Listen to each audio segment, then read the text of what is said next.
Ah.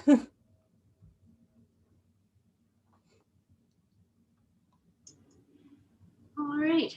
Well, I would first off like to welcome everyone who has tuned in for our Ask a Conservator Day event. We're really excited to welcome Raene Poisson with us. And yeah, she's going to be available across the platforms that we're broadcasting to today to answer any conservation related questions that you might have.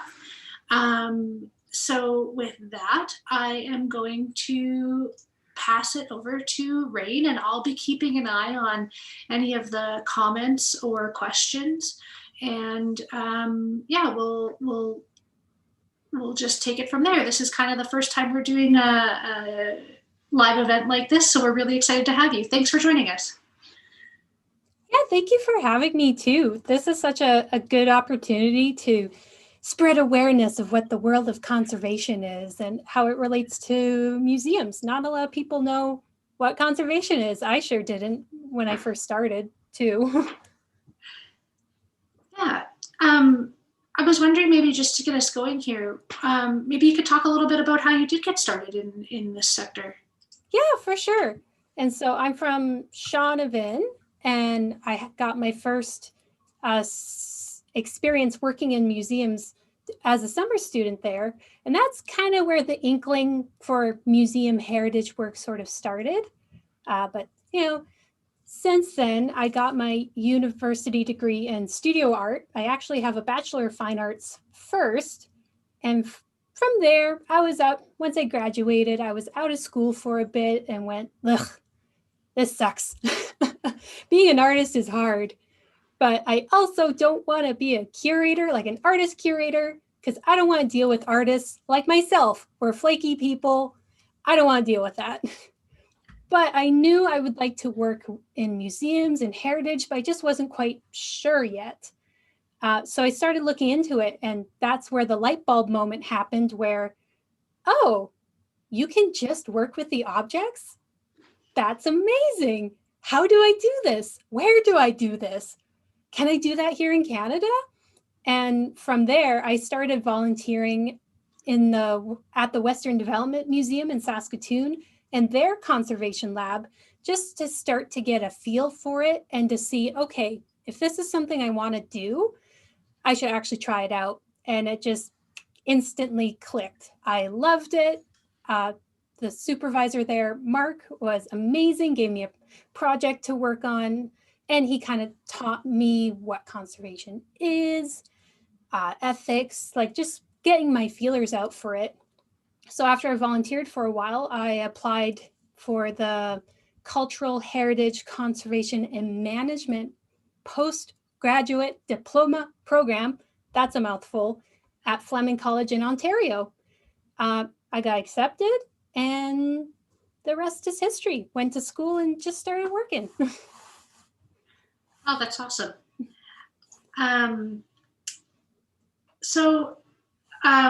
What kind of skills do you think that a conservator should possess? Like, what kind of some of the skills that would be beneficial? Yeah, that's a good question, because you definitely need to have like finger and hand skills, because you're working with delicate objects that you're treating with your hands. You need to be able to use your fingers well and have dexterity. So this is where the fine art degree actually came a lot in handy, because I was used to using my hands a lot and also just finagling with things and making stuff too, because conservation is not just treating something and then that's it. Sometimes I have to make mounts for stuff. I have to be able to use different materials to do that. Box making, that's a huge component actually. And honestly, being able to cut a box straight is a huge skill. We were actually tested on that in school. It was our first project, cut a box straight. So having the hand skills, definitely. And also just a knack for wanting to learn more. There's constantly things you're learning, or things you don't know about. So you have to look it up, ask other people in the field. And a lot of the time too, whatever skills you bring to the table will absolutely be beneficial. A lot of even my classmates say they came from a chemistry background, which is absolutely helpful, or they were photographers, absolutely helpful, or they came from a management background, still absolutely helpful. So whatever skill you have, you can definitely integrate it into your work. Awesome. This is a good question, and I'm very curious to hear the answer. What is your? Oh, I don't think so. It should be okay. What is your favorite object that you've worked on? Ooh, it's a cop-out to say everything, but I do particularly like working with weapons and guns, actually. I don't know why. I think their composition is really interesting to me. When I worked in Winnipeg for Parks Canada, I worked on a 1800s musket. It was called the Brown Bess. So it's one of the oldest pieces I've worked on too, but it was also really, really high. Like it was a little taller than me. So I needed like a big, long workspace to lay it out on. And it was just a really cool treatment too, because the Brown Bess, or, a gun in general, it has multiple components. So it has the iron parts, it has wood parts. So there's interesting interactions between the materials on it. So required different cleaning in different parts. And I had to do a wax infill on a crack on it. It was just really cool. And that actually brings up another tangent in relation to that, is that I have my restricted and non-restricted firearms license. So that means I can handle and treat these objects. Museums in general too, and conservators, you need that to be able to handle weapons properly. So that's another skill. Get your pal. That's a good one to have. That's really interesting. That makes a lot of sense, but I probably would not have considered that. Yeah, we were recommended in school to get our pals so that we would be able to work on historic weapons. And, I think during Christmas break, I took a firearms course in Tompkins, actually, and there we go. It's been super helpful ever since. Nice. I guess kind of related to that question, maybe the opposite. What's one of the more challenging or kind of least favorite things that you've worked on? Oh, let's see. Least favorite thing. Again, cop out. Everything's my favorite. But I would say objects that I'm not particularly familiar with. For example, again, in Winnipeg, I worked on a desalination project of iron. So that means these objects were impregnated with salts and stuff. They were archaeological. So they were in the dirt. They have a bunch of salts in them. And the desalination process, the long short of it, is where we remove the salt from the object with like a solution. It's a whole thing. Thankfully, I had an excellent mentor there at Parks Canada. So she showed me exactly how to do it step by step, do it this way. But it was just very intimidating because the process can also be very toxic. So I had to make sure to wear proper PPE, double gloves, apron, face shield. And I'm trying to handle these things very delicately, but so it went fine. I think just internally, I was screaming like, oh my God, oh my God, oh my God. But I learned something. So in the end, it went fine. Very cool. Another really good question we got. Have you ever broken anything?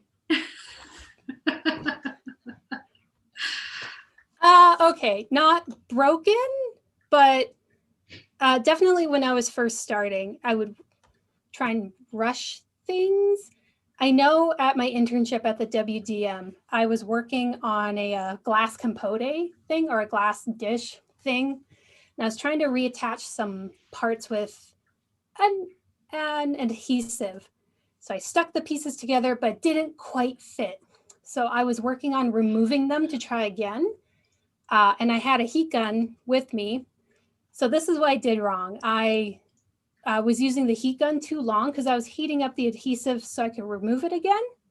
But I heated it up, too long in one spot and it cracked a little in one area. And I went to my supervisor, like, look what I did. And he just said, it happens. This is why I gave this to you so that you could practice. It's okay. So he was very understanding, and it happens, so long as you learn from the mistake and don't try and hide it and go to your supervisor with your tail between your legs. It's fine. And it wasn't that bad. But I still feel bad about it. It would definitely be intimidating. Yeah. Another question that we had that is really interesting is, what kind of advice would you give to someone who wants to pursue conservation as a career? Oh, that is a good question. And I had someone at my workplace recently ask me too. For getting into conservation, like, it's hard with any museum heritage job.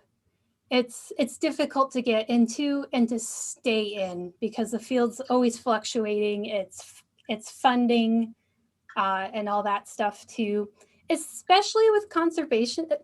And that's one of the reasons why I'm doing this, is to make it more aware that we exist, conservators exist, and you definitely have to have a certain tenacity as well. You're not just going to go to school and get a job right away. That's kind of just life right now. That's not happening for us millennials anyway, but extra so when you're going into conservation, because I've had to move around a lot too. Like, even currently where I am right now, I'm actually in Williams Lake, BC. I'll be back in Saskatchewan in 2 weeks though, but still, I've been in Williams Lake. I was in Winnipeg. I was in Ottawa, and I was in Kitchener. So I've had to move around a lot to get these experiences. And not everyone can do that either. I can do that because I ditched my cat at home and told my parents, all right, you deal with them. And I don't have a house. I have a car, and I can just pack up my bag and go. But not everyone can do that either. And having a supportive family, definitely, because my parents are still happy that once I'm finished a contract, that I can just live in their basement for a bit. They haven't completely kicked me out yet. So you might have to be a bit of a bum for a bit. And potentially looking into doing private work too, to fill in the gaps between contract work, or if you're doing another job to sustain yourself, doing contract work can help keep the experience up. And that was kind of long-winded, but I think I got the points I wanted to say out. Does that make sense? Some good advice, I'd say, for sure. Okay, yeah. Another really good question here is, what's your favorite part about working in conservation? Ooh, definitely being able to have this close-up, like, special experience with these pieces.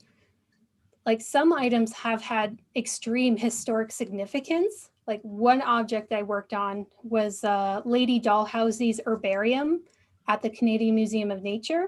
So she's one of the first, like, lady scientists in Canada, which is amazing.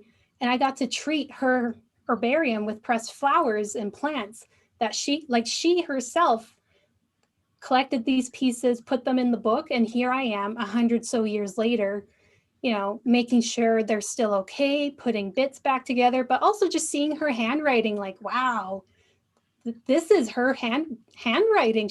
She was physically holding this. And another example was when I was back in school in Fleming. We were working on an exhibit about Sir Sandford Fleming. And we were lucky enough to get loaned some of his surveying pieces. And on them, you could see where he engraved, like, his own insignia on them, which was really cool. You get to see, like, just special parts about these objects. And it's a unique and rare opportunity that not everyone gets to have too. So that's a really, really cool part of conservation. Very cool.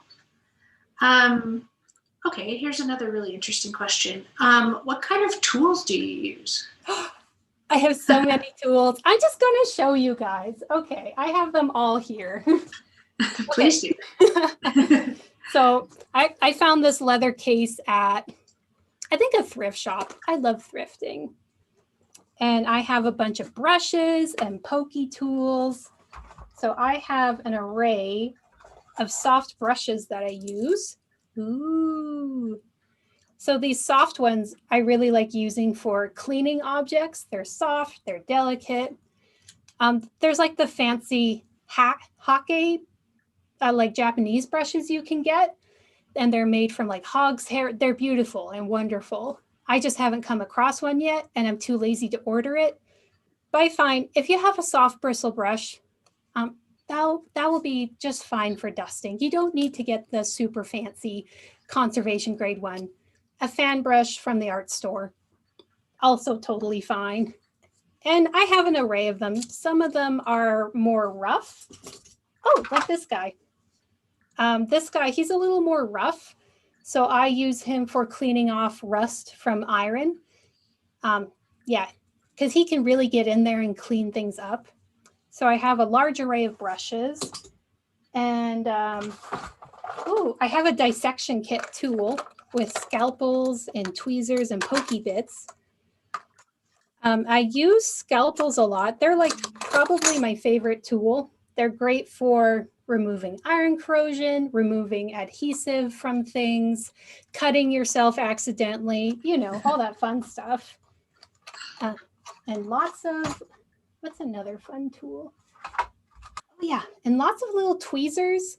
I just love some great little tweezers to pick up small bits or to gently remove some paper from something. Love those. Ooh, this is also fun. This is a pocket microscope I have, which is great. So I don't have to lug around a giant microscope anywhere. I've got this little guy. He does up to like 120 times magnification. I think he was like $20 on Amazon. He's amazing. I love him. Even comes with a little light. Like, it's so good because then I can use this to look at photographs, see what kind of, emulsion layer it is. It's really cool. And it just makes me look fancy, whip out a microscope from my pocket. That's awesome. I have one other favorite thing. Oh, one more, two more, one more. Ooh, and a magnifying lens with LEDs in it. So I can look at stuff and light it up, which is Canadian Tire. You can find so many tools. Princess Auto. I love Princess Auto. Speaking of which, all right. Sorry, more tools. I have so many things. I have a collection of dentist tools that my dad got for me from Princess Auto, but they're perfect. Like great for scraping things. This one has a little scoop on it. Amazing. I love dentist tools. They're the best. And you can actually usually ask your dentist if they have any scrap old tools and potentially buy them from them. So, that's another avenue. Princess Auto and your dentist. That's usually where I find stuff. A lot of pokey tools. Nice. That was awesome. I love that little microscope. It's so cute too. Yeah. So I guess this is like kind of like a bit of a foundational question. Maybe I should have asked this one first, but we can go back to it. So maybe just explain exactly what does a conservator do? Oh, that is a great question. Yeah, we should have started with that. Well, that's fine. And so, like, cultural conservation is, long short of it, taking care of cultural heritage. So that means we don't restore pieces to what they were originally. That's a whole other thing.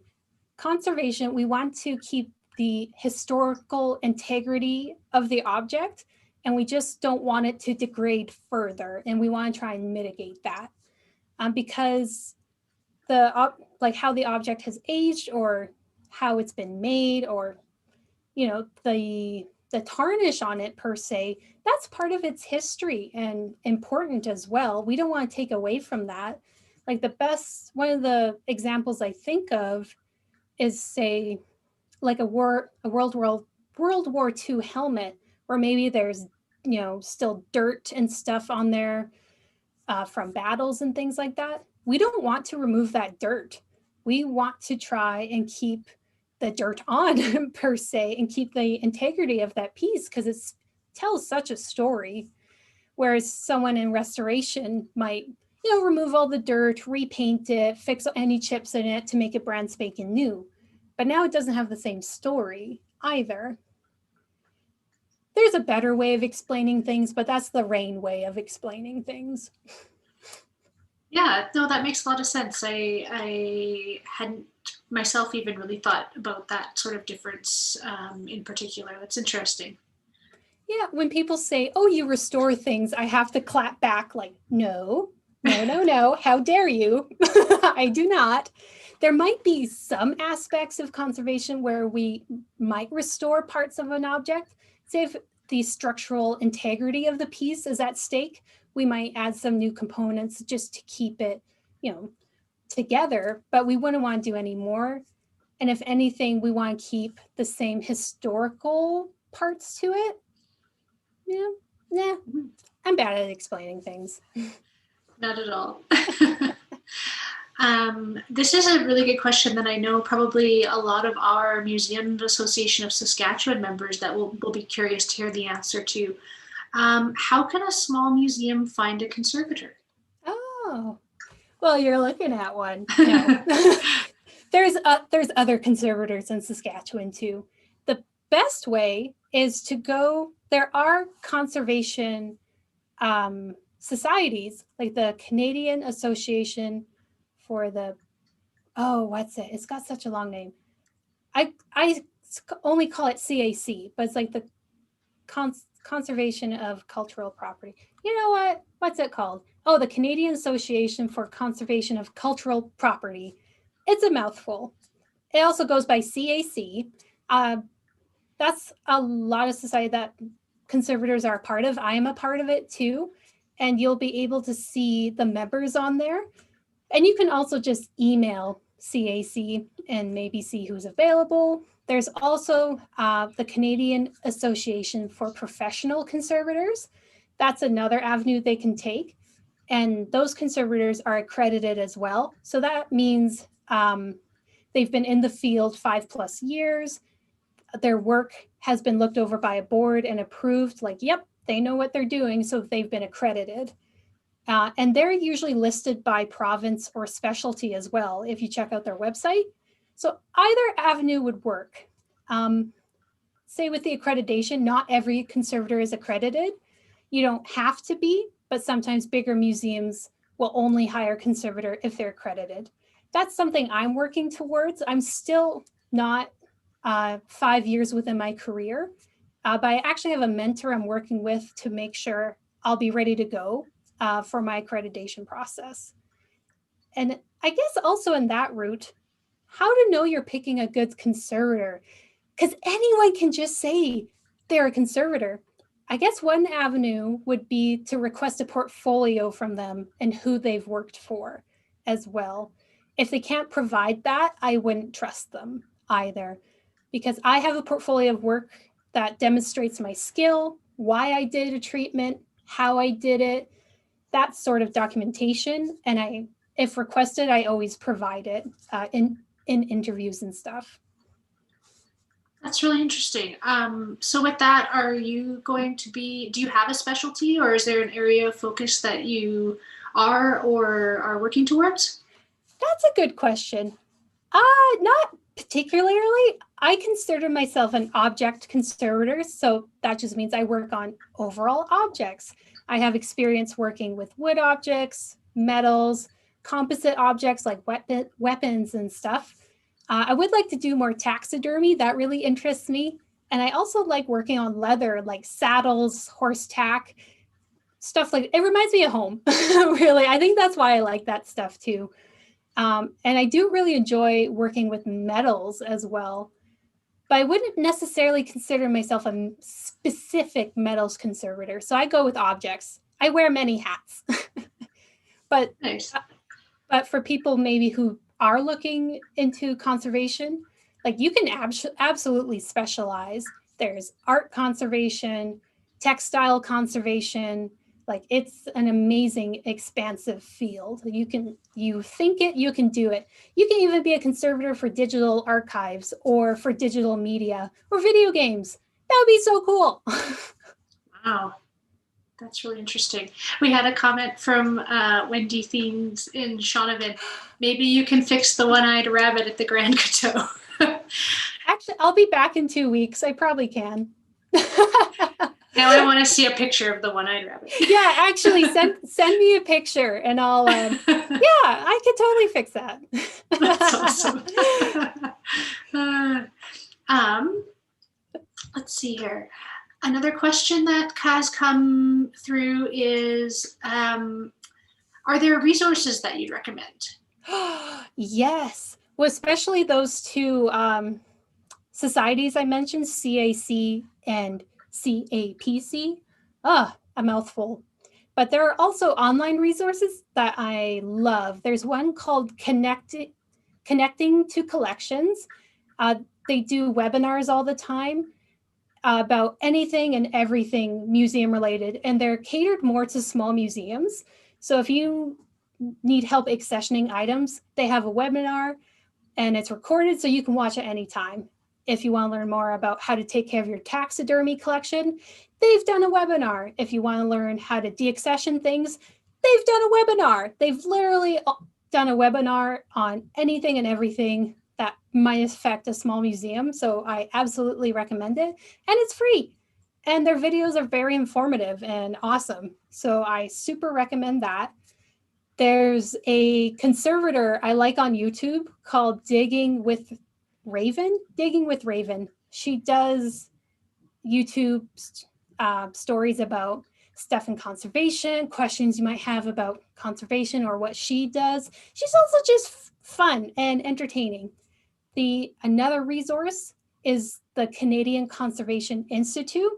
That is the holy beacon of conservation in Canada, but also internationally. They're amazing. That you'll get information about the 10 agents of deterioration. But if you're not familiar, those are the agents that will affect your collections. So it's stuff like light, pests, water, humidity. They identified these 10 agents because those are the things that have specifically affected collections. And so you can look them up one by one, get information on how to recognize these agents, what you can do about it. And they have a lot more information on their website. Again, CCI, amazing. Check them out.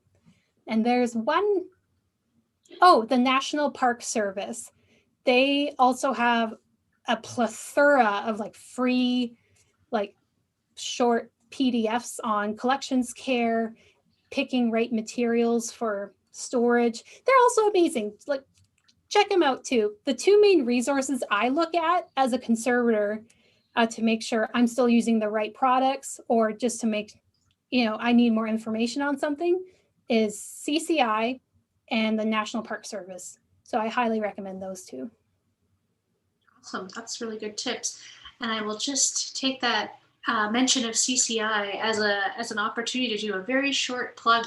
We're going to be having a workshop coming up this February, end of February, March. We're going to be launching the registration for that right away in partnership with CCI, and it's going to be conservation of works on paper. So that's going to be really interesting. Yeah. Ooh. And it's going to be a virtual workshop. So no matter where you are, you can sign up for that. So yeah, keep whoever's out there listening and you too, Raene, if you're interested, registration for that will go live right away. So yeah. I participated in one of their workshops in Humboldt about taking care of photographs. It was amazing. I'm still learning. I learn all the time. And so being able to do a workshop helped reaffirm that, yes, I do know what I'm doing, but I still need more to learn. So, and the workshop was amazing. Yeah, I highly recommend their workshops.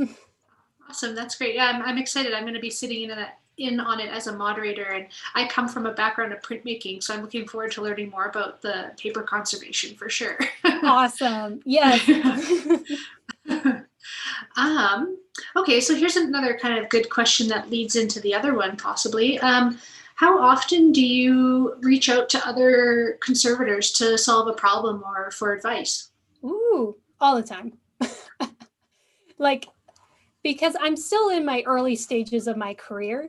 So even though I have good overall base knowledge, sometimes I just need somebody else to bounce ideas from and go, okay, my conservation instinct tells me this is the way to do it. Is that right? I just want to make sure. And it's so lovely. Like all my past supervisors and even like my fellow classmates from school, like I still bounce ideas from, or someone will mention something like, hey, I did this new treatment. I'll just like let you know about it in case you want to try it. And I do it all the time. All my past supervisors have been great. And say even as a small museum, if you're not sure about something, feel free just to contact a museum or a bigger museum or a bigger institution too. Even in a couple places I've worked at, we would get emails from smaller institutions, say, at the Museum of Nature, we would get emails about, hey, we have some natural history specimens we don't know how to take care of. Can your conservators provide us some guidance? And they were totally happy to do it. Just ask. Yeah, we're happy to blab. Oh, awesome. Uh, Another question that was sent in advance was, how do I take care of antiques in my home? That's a good one. And so, like antiques and heirlooms you have in your house, they're kind of like babies. You got to keep your baby happy and healthy, and in a well controlled environment. So essentially, that means take care of your baby. Don't mishandle it. Don't yeet it around the place. When you're handling it, take care of it. Store it in, let's say, in a closed container. Let's say if you have photographs and stuff, like don't just leave things out on a shelf to collect dust. I mean, you can just make sure you dust it off with a soft bristle brush. And also avoid storing things in attics and basements. They usually have humidity and temperature issues. And because, say, our heirlooms are like babies, or they're like us, they want to remain consistent temperature. So the happiest an object will be is around 21 degrees with a humidity of about 45 to 55%. So you don't want your humidity to be too high, because that's when mold starts to develop, say around 65%. If it feels humid, that's usually when there's a problem. You'll be able to feel it, especially if you don't have a temperature gauge that can read humidity. And so that's why attics and basements are bad, because attics will get really hot and really humid, and basements, say they might be colder, but that's where flooding can happen.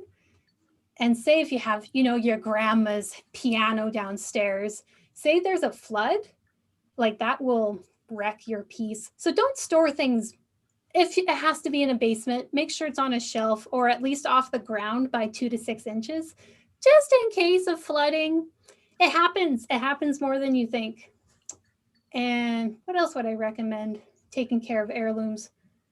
Don't do anything yourself. All right, this is going to be a nerd rage tangent. Don't trust Pinterest. Don't trust Google. Don't put vinegar or lemon juice or toothpaste or potatoes on your objects. Oh my God. Contact a conservator if you're worried about something. But please don't put vinegar or any of that stuff on your pieces. If anything, just make sure it's dust free, away from light, and potentially covered with something, either a box or you have a cotton white drape over it. Very good tips. This is a great question. Is there anything you nerd out over? Oh my God. Okay, lemons, vinegar, toothpaste. Don't do any of that stuff to your pieces. don't trust Google, trust a conservator, but say like even you can look up like how to take rust off of metal, and all these articles like, oh yeah, use vinegar, like pop up. So it looks like it's fine, but it's not. It's not. Because vinegar has acetic acid in it. That's where it gets the vinegar smell from.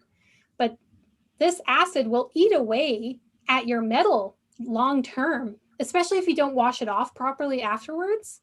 And so you're doing more damage to your piece long term than anything. And same with lemon. It's acidic. It's going to wreck your pieces. Toothpaste, that's just weird. That's just weird. Same with a potato. There's articles about using a potato to clean the face of a painting. A brush will do the exact same thing. And with the potato, it's leaving little food particles for pests and dust to get into. It's so weird. Don't trust Google. Check out the resources like CCI or the National Park Service, or ask a conservator before doing anything. Ooh, another thing I rage out about is silver polishing products. You might see them at home hardware like Silvo and Brasso for polishing your stuff at home. They're awful. Don't use them. They're evil, which I will explain. So when you're polishing silver or brass, you want to use stuff that doesn't have a lot of additives in it. So when I like to polish, I have like a conservation grade polisher like anyone can buy. I think it's by Haggerty, but I mainly like to use precipitated chalk, like powder and water, and mix it into a slurry and just use a swab to remove the tarnish from silver. Easy peasy. It's precipitated chalk, water, you know exactly what's in it. It doesn't have any weird additives. Whereas, say, Silvo, which is marketed as a silver polish, has so much junk in it. And say the abrasive in it is actually something like quartz, which is really, really rough for silver. The material I like to use, the calcium carbonate, it's very soft on the Mohs hardness scale. Like say from 1 to 10, I think 10 is diamond and 1 is, I don't know what 1 is. But calcium carbonate's like a 3 to 4. So it's fairly soft. Whereas say in Silvo, it uses pumice and quartz. Those are 6 and above, like 7 to 8.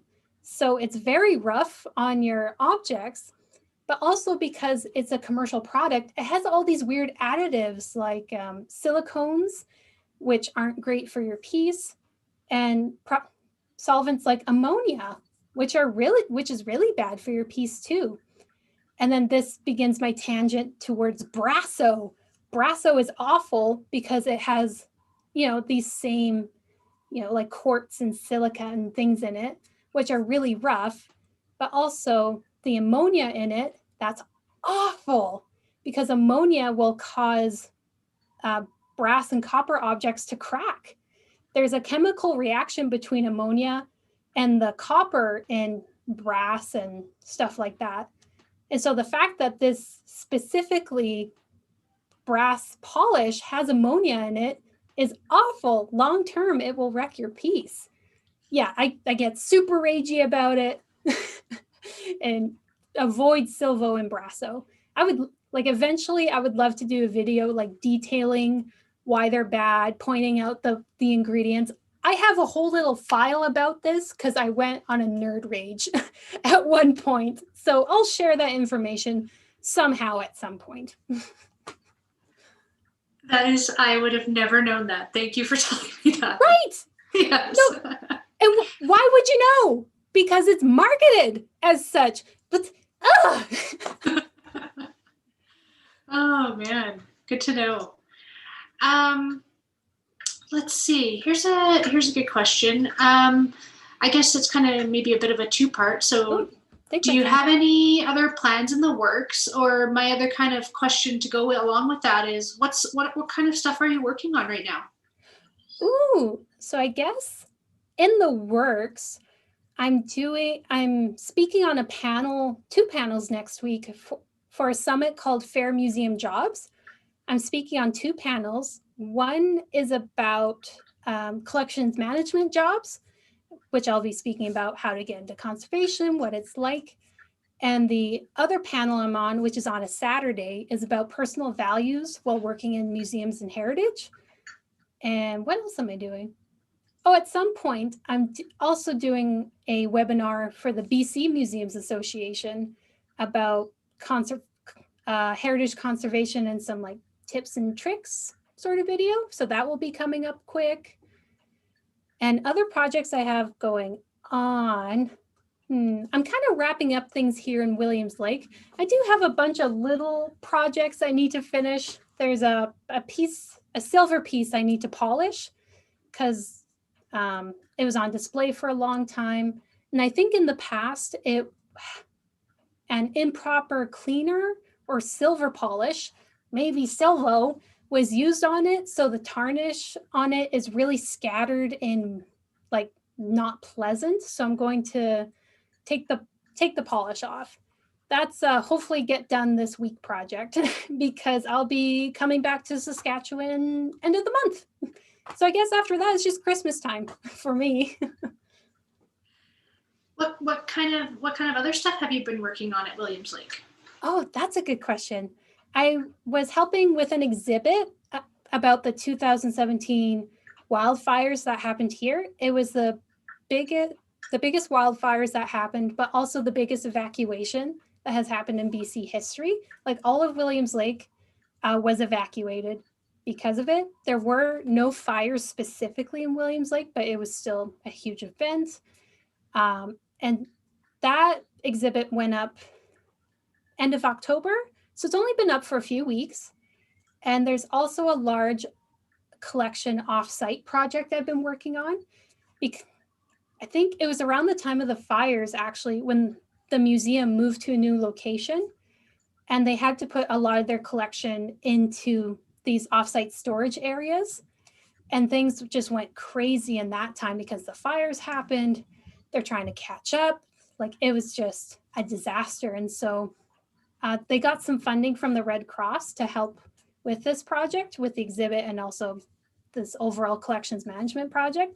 So I've been dusting items up there, recommending items for deaccessioning, covering items too with Tyvek or white cloths to help keep dust off them, and some pest management. There's a pack rat I'm dealing with who's my nemesis right now.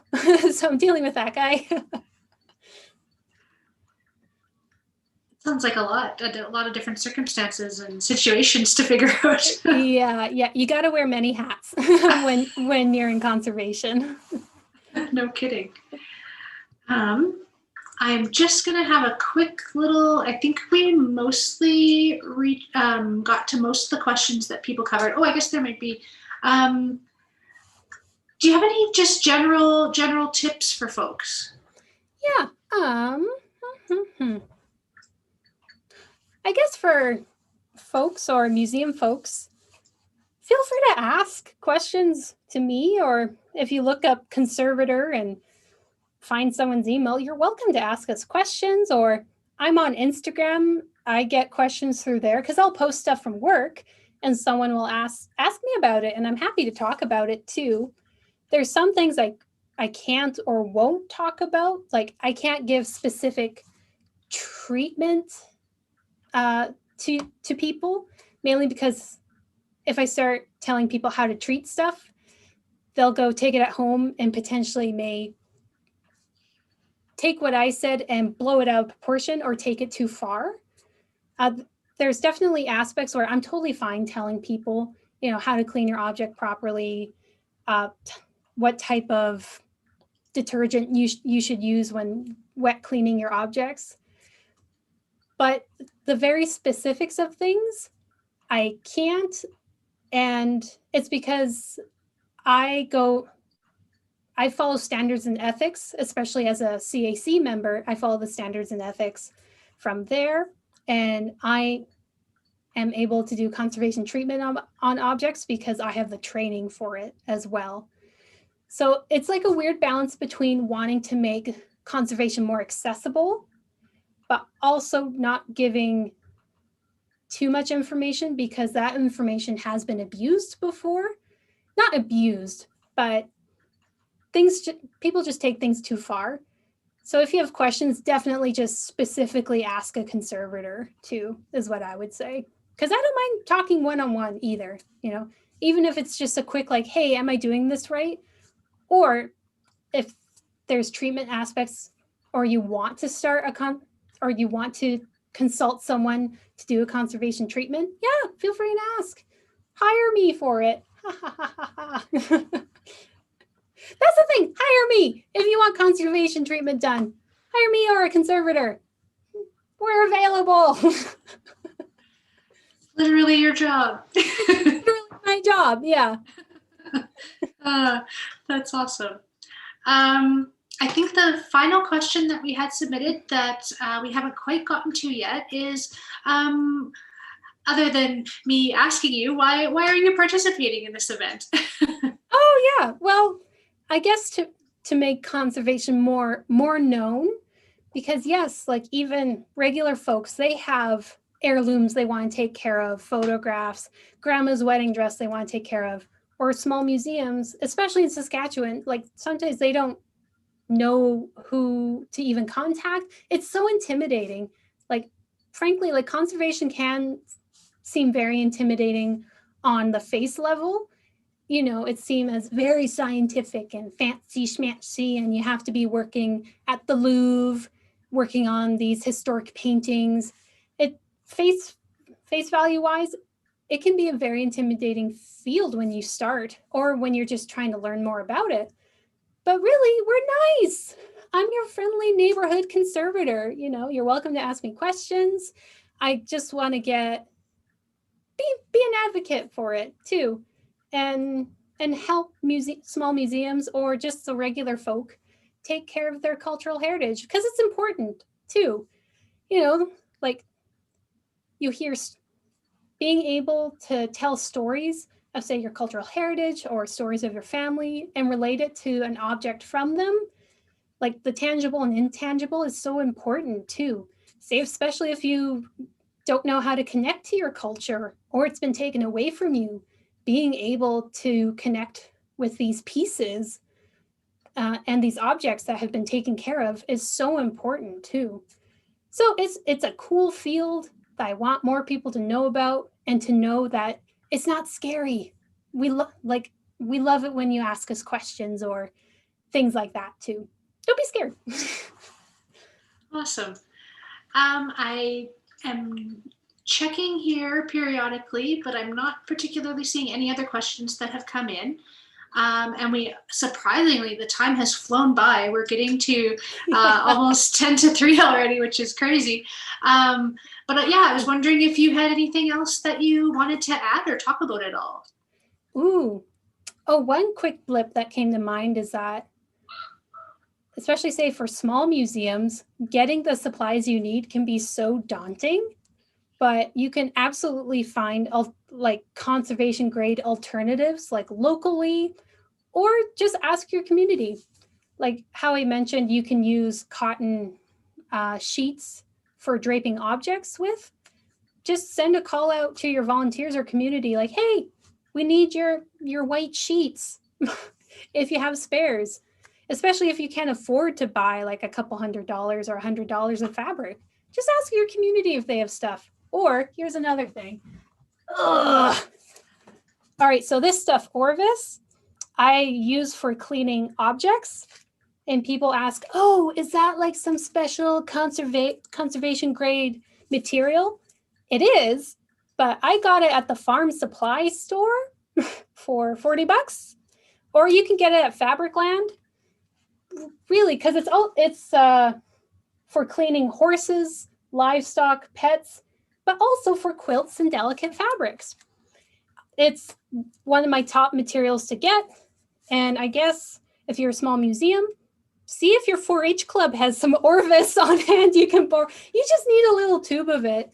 And I guess this brings up, if you want to know more, like I think CCI has more information about it, but also you can email me or contact me on Facebook or Instagram. Like I'm happy to explain how to use this stuff properly and stuff like that.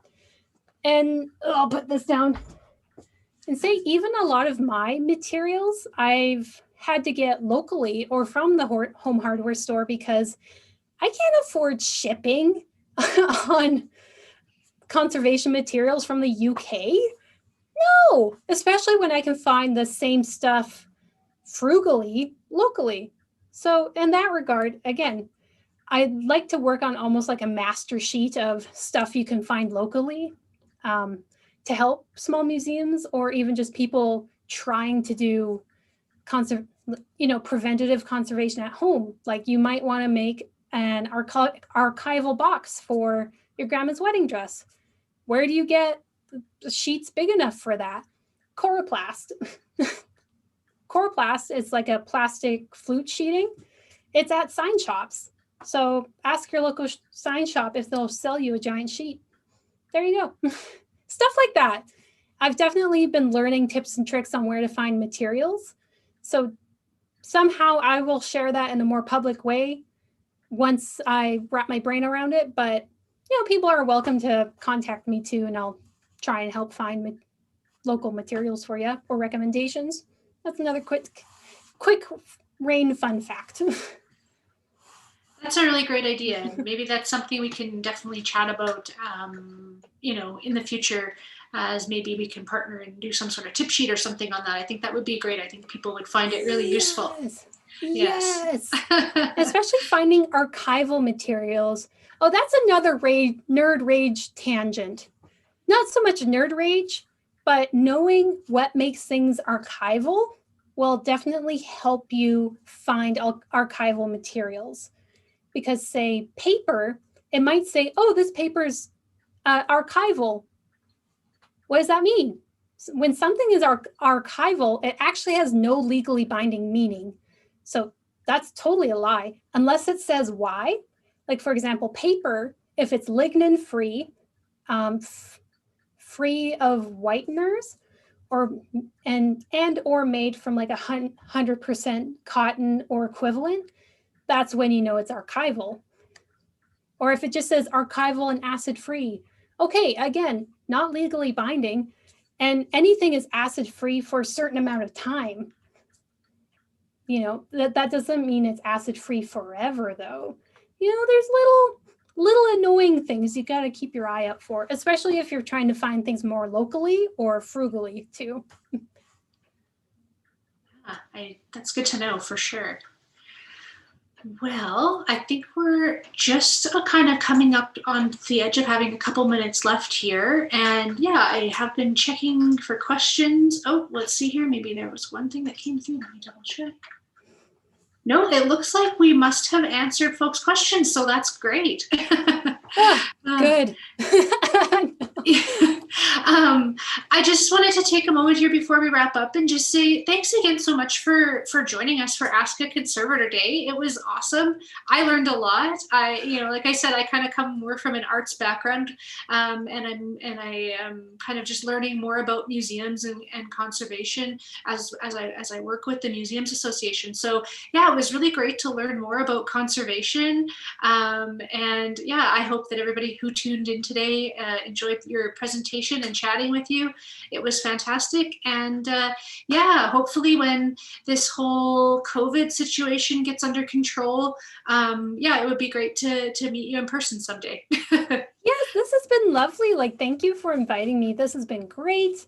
I love blabbing about things and having nerd rage about specific conservation issues, but I hope it all made sense in the end. And again, people are welcome to contact me. I love answering questions or anything of the sort. And this is another nerd tangent, but I've been looking into artist materials and what makes them archival. So I'm totally happy to share my information about that as well. In school, we're taught, hey, don't use crappy Dollarama paints. Okay, we know that, but why?